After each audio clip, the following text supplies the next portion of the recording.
there is apparently a real Russian threat to the future of Europe's energy infrastructure. A team of Nordic journalists has spent the past year following dozens of Russian vessels in the North Sea. Now, many times these ships are registered as fishing trawlers, but these reporters say that the crews on board, they're looking for more than just seafood. DW's Teri Schultz has the story. They're called ghost ships because they often creep silently through the North Sea with their communication devices turned off. But unlike the legendary vessels cruising with spirit crews, these Russian ships most definitely are manned by men who didn't like these Danish journalists looking at them. I think they're watching us. There's two men staring at us. Gewehr. Russian spy ships using the cover of fishing, training, or oceanographic research are nothing new. For decades, they've surveilled nations' pipelines, underwater cables, oil and gas infrastructure, and military exercises. Intelligence activity is done on top of normal commercial activity, and it is very difficult to keep track of everything. After the sabotage of the Nord Stream gas pipelines last September highlighted the potential for such attacks, NATO stepped up its assistance. We have established now a cell at the NATO headquarters to coordinate efforts by NATO allies. This is something which is high on the NATO agenda. But the Nordic broadcaster's investigation underscores just how widespread and blatant the activity can be.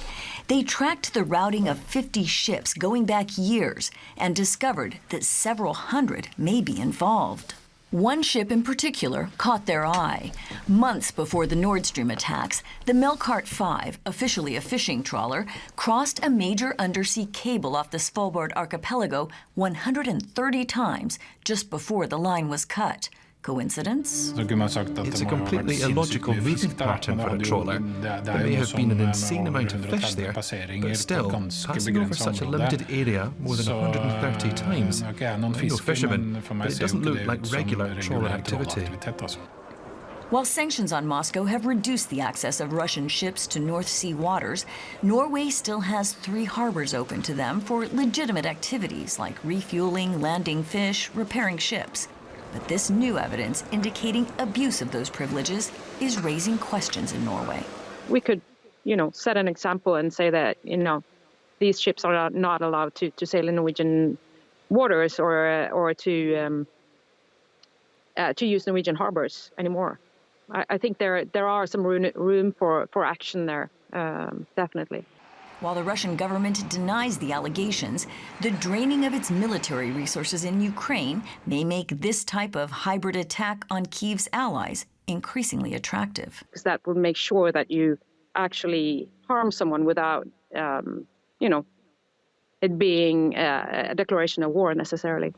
Norway has just kicked out 15 Russian embassy officials, accusing them of being intelligence agents, perhaps making seaborne spying even more crucial for the Kremlin. Well, my colleague Teri Schultz, who filed that report, she joins me now from our Brussels bureau. Teri, it's good to see you.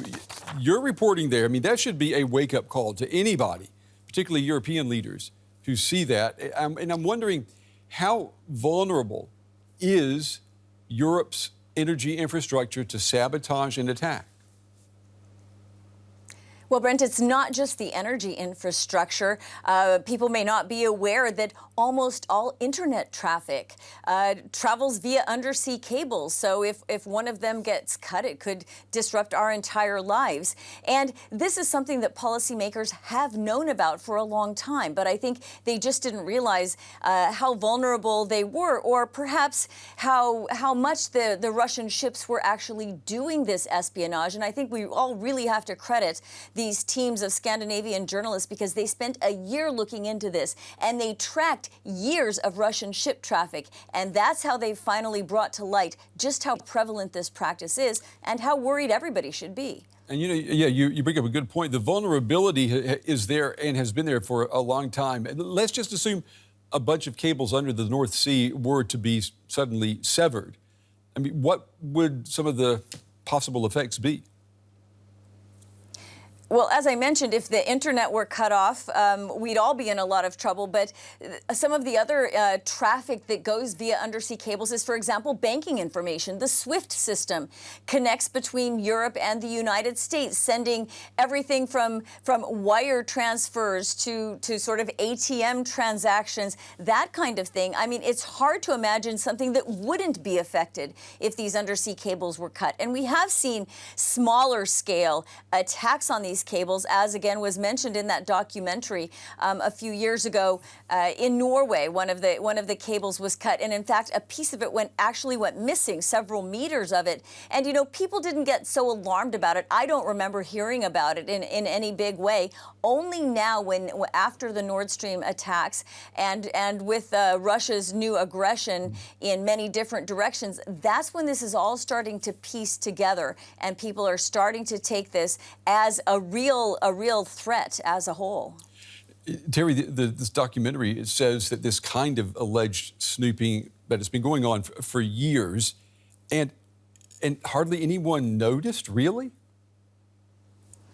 Well, I think they just didn't put it together because, you know, only after this documentary came out, so just in the last couple of weeks, then people started remembering that we'd actually seen a Russian ship, sailing way down here by the Netherlands and by Belgium.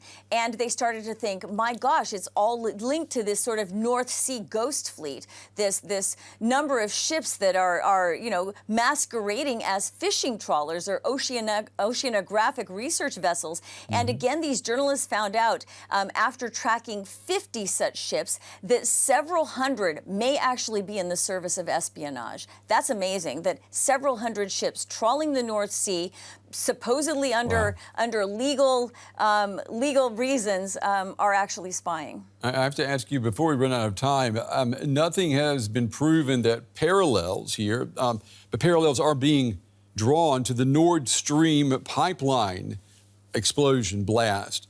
I mean, what are investigations there? What are they saying so far? That is still a big mystery, and that's what makes a lot of people think that it wasn't Russia, because if it was Russia that blew up those pipelines, that would have been, you know, announced quite early. So that adds to the mystery. And in fact, Brussels Bureau Chief Alexandra Van Nommen asked the North Sea leaders tonight if they could give us an update on the Nord Stream attacks, and they said no. In fact, I've had many people tell me that we may never know who blew up those pipelines, but those are just an example of what can be done and how apparently easily it can be done. So this is a wake-up call, and NATO and the European Union are finally putting their powers together and saying, we need to protect the infrastructure, we need to do more. We can't leave it just to those nations that have the cables running through their territory. So certainly this has been a wake-up call, the Nord Stream attacks and now this documentary, and I think we're going to see a lot more surveillance of the undersea cables and pipelines now. Yeah. Well, good on you for putting the spotlight on this vulnerability. As you say, it's been out there all along. DW's Teri Schultz for us on the story tonight. As always, Teri, thank you.